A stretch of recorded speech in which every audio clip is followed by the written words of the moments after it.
توکل علیہ ونعوذ باللہ من شرور انفسنا ومن سیئات اعمالنا من یہدہ اللہ فلا مضل لہ ومن یضللہ فلا ہادی لہ اشہد ان لا الہ الا اللہ وحدہ لا شریک لہ واشہد ان محمدا عبدہ ورسولہ اللہم صلی وسلم وبارک وعنم علی حبیبنا و نبینا محمد وعلی آلہ و اصحابہ اجمعین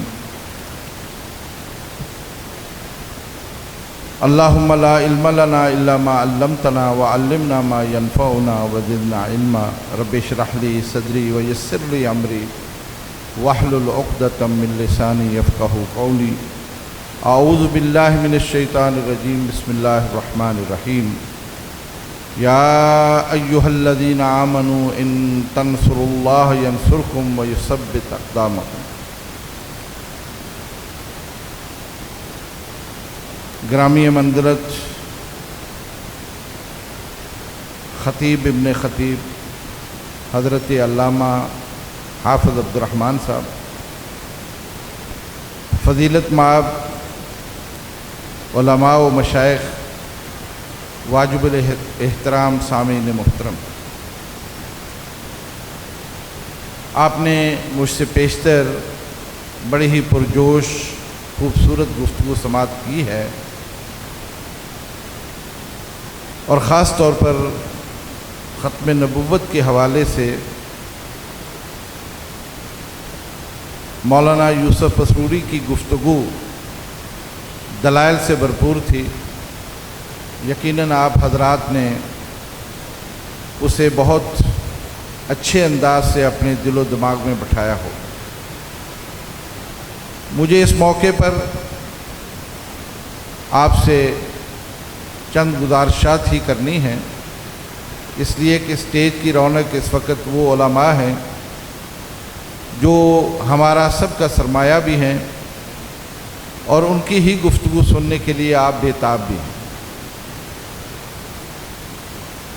یہ بات ہمیشہ سے ہم سنتے آئے، دیکھتے آئے اور کرتے آئے کہ جب بھی ہم پر کوئی مصیبت آتی ہے، کوئی آفت ٹوٹتی ہے، پریشانی آتی ہے، بیماری آتی ہے، بےتابی ہوتی ہے، اور مسلمان کسی بھی علاقے میں بستے ہوں، ان کو کوئی بھی مشکلات ہوں، ان پر کوئی جنگ مسلط ہو، تو ہماری نگاہیں ہمیشہ اللہ کی طرف اٹھتی ہیں۔ ہم یہ سمجھتے ہیں کہ بحیثیت مسلمان ہمارا یہ حق ہے کہ اللہ تعالی ہماری نصرت کرے، ہماری مدد کرے، اور اس بات کا ہم دعویٰ بھی کرتے ہیں کہ اللہ رب العزت نے یہ وعدہ کر رکھا ہے کہ وہ اپنے بندوں کی مدد کرتا ہے، ان کی نصرت کرتا ہے۔ کوئی شک نہیں ہے، ہمارا یہی عقیدہ ہونا چاہیے، یہی سوچ ہونی چاہیے، یہی نظریہ ہونا چاہیے کہ جب بھی کبھی اس طرح کا برا وقت آئے، ہم امتحان میں مبتلا ہو جائیں، کسی ابتلا میں ہم چلے جائیں، تو پھر ہماری نگاہیں اللہ ہی کی طرف اٹھنی چاہیے۔ اور اللہ رب العزت بہت بے نیاز ہے، وہ چاہے تو جس طرح سے بھی چاہے اپنے بندوں کی مدد کرتا ہے، اور وہ اس بات پر قادر بھی ہے۔ لیکن یاد رکھیں، اللہ رب العزت اپنے ان بندوں کی مدد کرتا ہے جو حقیقی معنوں میں اس کے بندے ہیں، جو مومن ہیں، اور جو اللہ سے وعدہ کرتے ہیں اس کو نبھاتے ہیں۔ یہ یاد رکھیں، اللہ کی نصرت اور مدد وہاں نازل ہوتی ہے جہاں کے لوگ اللہ کے وفادار ہوتے ہیں، اللہ کے ساتھ کیے ہوئے عہد کو نبھاتے ہیں۔ اس وفاداری کا صلہ انہیں اس شکل میں ملتا ہے کہ اللہ کی نصرت ان پر نازل ہو جاتی ہے۔ لیکن اگر کوئی قوم بحیثیت مسلمان بھی ہو، وہ بے وفا ہو، اللہ کے ساتھ کیے ہوئے وعدے کو توڑ دے، ایمان کا دعویٰ کرنے کے باوجود بے ایمان ہو، ان کی خصلتیں، ان کے اعمال، ان کے رویے وہ شریعت کے مخالف ہوں، تو میرے بھائی ہمارا دعویٰ اپنی جگہ پر ہے، ہماری تمنائیں آرزویں اپنی جگہ پر ہیں، اور ہمارا انتظار اپنی جگہ پر ہے، لیکن کسی بھی شکل میں وہ مدد نازل نہیں ہو۔ دیکھیے نبی کریم صلی اللہ علیہ وسلم کا عہد یاد کیجئے کہ آپ مٹھی بھر صحابہ کو لے کے بدر کے مقام پر پہنچتے ہیں، اور مقابلے میں ایک لشکر جرار آتا ہے، اور آپ اس کفیت سے دوچار ہیں کہ اگر آج اللہ کی طرف سے نصرت اور مدد نہ آئی تو اس کے بعد روئے زمین پر کوئی اللہ اللہ کرنے والا نہیں رہے گا۔ لیکن کیا رسول اللہ صلی اللہ علیہ وسلم نے اللہ کا دامن چھوڑا؟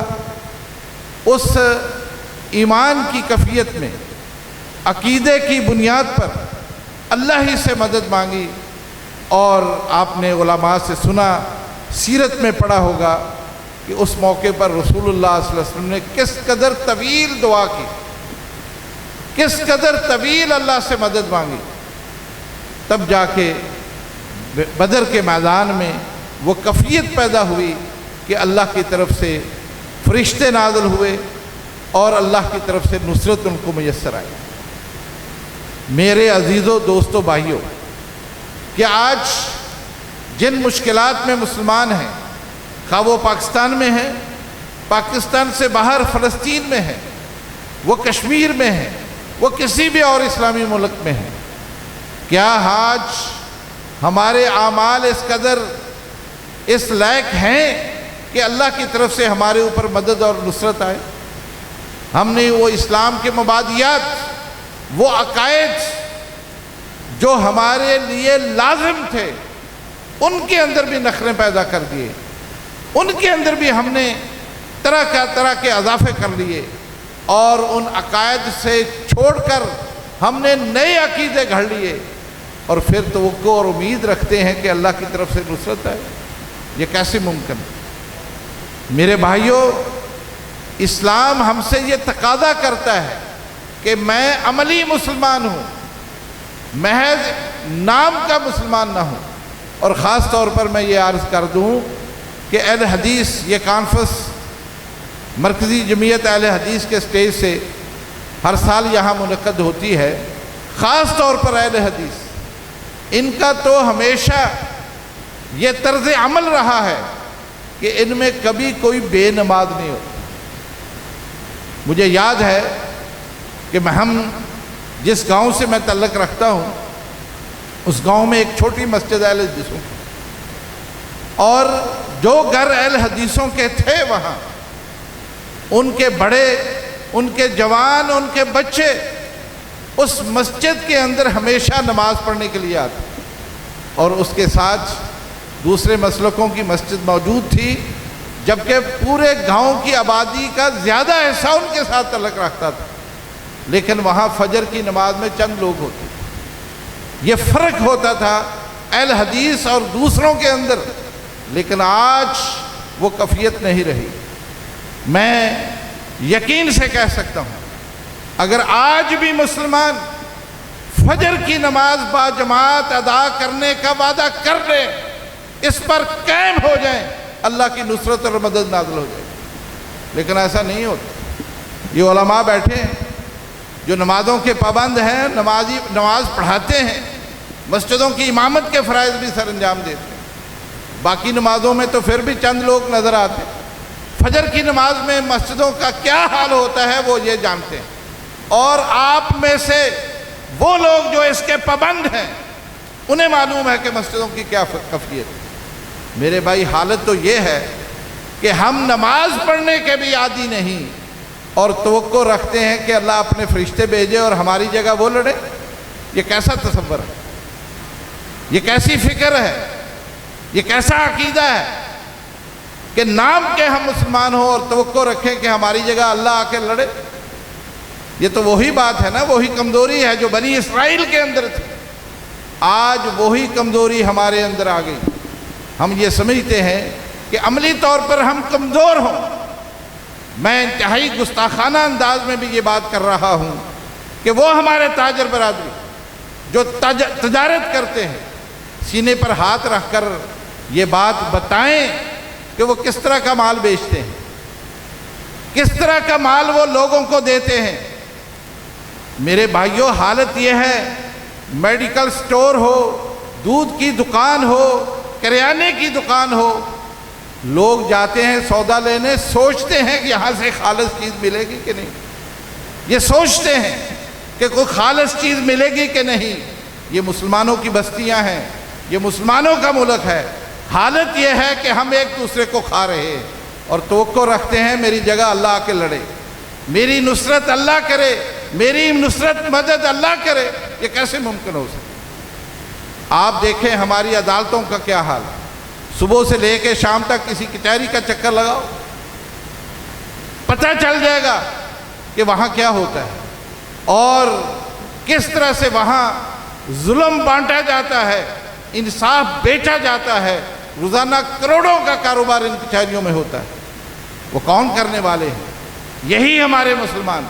عملی طور پر ہم اس حد تک کر چکے اور توقع رکھتے ہیں کہ اللہ ہماری نصرت اور مدد کرے۔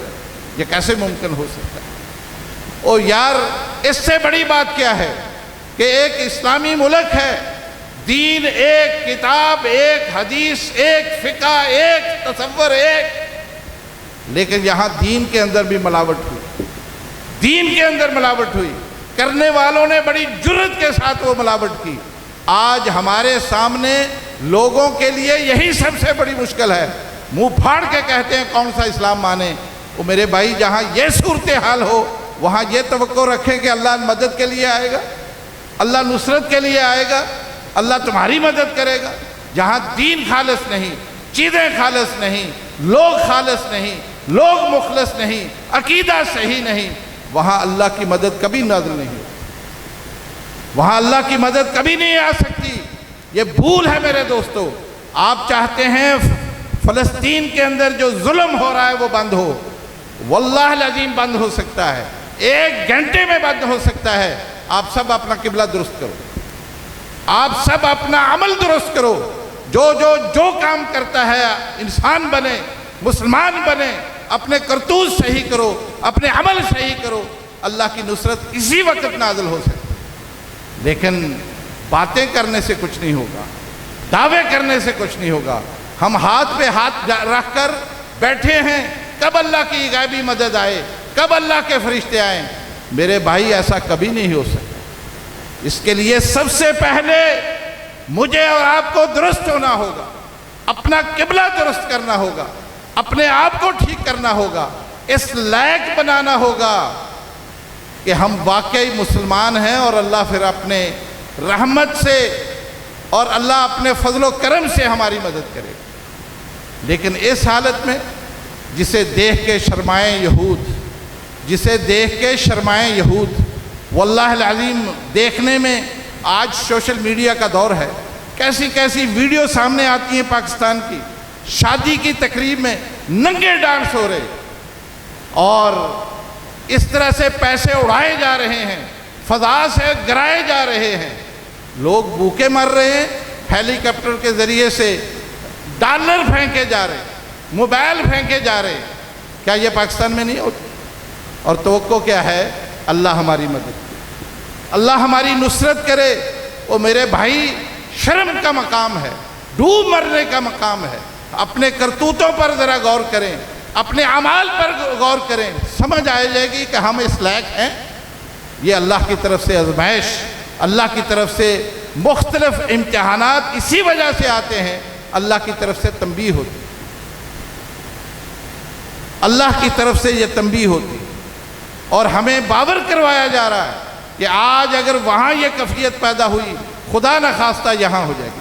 اور میں یہ بھی کہوں کہ آپ دیکھیں اس وقت صوبہ خیبر پختونخوا کے اندر جو کچھ ہو رہا ہے، ابھی کل ڈیرہ اسماعیل خان میں 10-11 کے قریب ہمارے جوان شہید کر دیے گئے۔ ایک جنگ کی کیفیت وہاں موجود ہے، اور شکر کرو وہ ساری بیماریاں، وہ ساری آفتیں اس وقت تک وہیں انہوں نے روک رکھی ہیں۔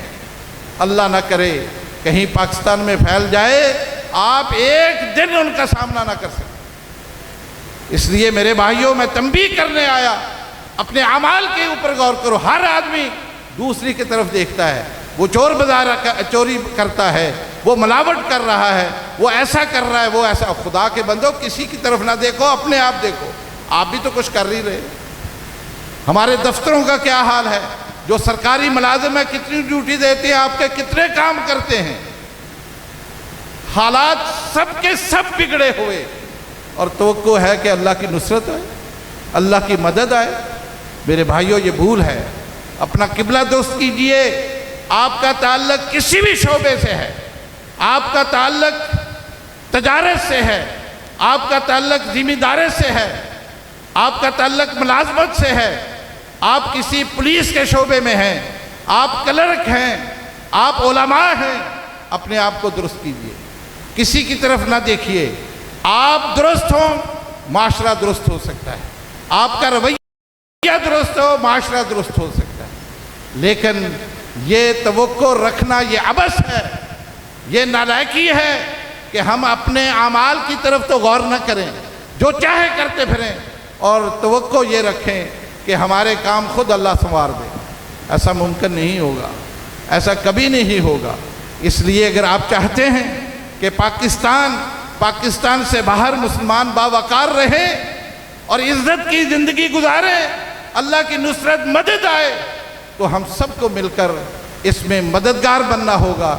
میں جانتا ہوں آپ وہاں نہیں جا سکتے، آپ اسلحہ نہیں اٹھا سکتے، آپ کوئی مار کا سر انجام نہیں دے سکتے، آپ کو تربیت نہیں ہے، آپ کا یہ کام نہیں ہے، لیکن یہ تو ہو سکتا ہے میں اپنے آپ کو سنواروں، میں انسان کا بچہ بنوں، میں مسلمان بنوں، میں اپنے کرتوت ٹھیک کروں۔ یہ تو کر سکتے ہو نا۔ اس لیے میرے بھائیوں، زیادہ باتیں کرنے کی ضرورت نہیں ہے، اپنا محاسبہ خود کر لو، سب معاملات درست ہو سکتے ہیں۔ یہی میرا پیغام ہے، یہی میری فکر ہے، یہی اس کانفرنس کی طرف سے آپ کو آواز ہے، یہی ان کا بھی آپ کے لیے پیغام ہے۔ اگر آپ نے اس نقطے پر غور کر لیا اور اس پر آج سے عمل شروع کر دیا، مجھے یقین ہے انشاءاللہ تعالی عنقریب اللہ کی نصرت مدد آئے گی۔ اللہ تعالی ہم سب کو عمل کی توفیق بخشے۔ اقول قولی ھذا استغفر اللہ لی ولکم۔